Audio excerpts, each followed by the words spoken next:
অতিরিক্ত বৃষ্টির কারণে বেগুন গাছের ক্ষতি এড়াতে কিছু ব্যবস্থা নেওয়া যেতে পারে। মাটি থেকে অতিরিক্ত পানি নিষ্কাশনের জন্য ড্রেনেজ ব্যবস্থা উন্নত করা, গাছের গোড়ায় যেন পানি না জমে সেদিকে খেয়াল রাখা এবং প্রয়োজনে পলিথিন বা ত্রিপল দিয়ে গাছ ঢেকে দেওয়া যেতে পারে। এছাড়াও ছত্রাকনাশক স্প্রে করে এবং গাছের গোড়ায় মাটি আলগা করে দিয়েও উপকার পাওয়া যেতে পারে।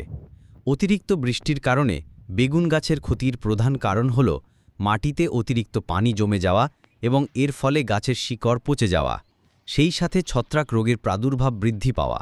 তাই বৃষ্টির হাত থেকে গাছকে বাঁচাতে নিম্নলিখিত ব্যবস্থাগুলো নেওয়া যেতে পারে। ১. নিষ্কাশন ব্যবস্থা উন্নত করা।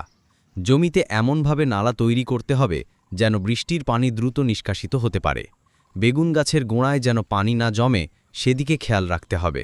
মাটির উপরের স্তরে বালি বা অন্য কোনো উপাদান মিশিয়ে মাটি আলগা করে দিতে হবে যাতে পানি সহজেই নিষ্কাশিত হতে পারে। ২. গাছের গোড়ায় মাটি আলগা করে দেওয়া।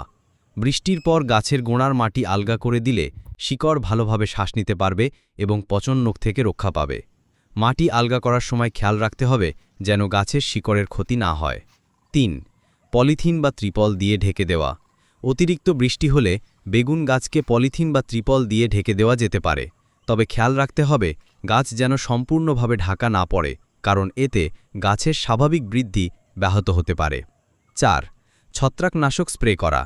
বৃষ্টির কারণে ছত্রাক রোগের প্রাদুর্ভাব বাড়ে, তাই ছত্রাকনাশক স্প্রে করে এই রোগ নিয়ন্ত্রণ করা যেতে পারে।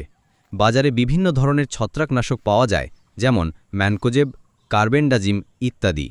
ছত্রাকনাশক ব্যবহারের আগে অবশ্যই প্যাকেজের নির্দেশাবলী ভালোভাবে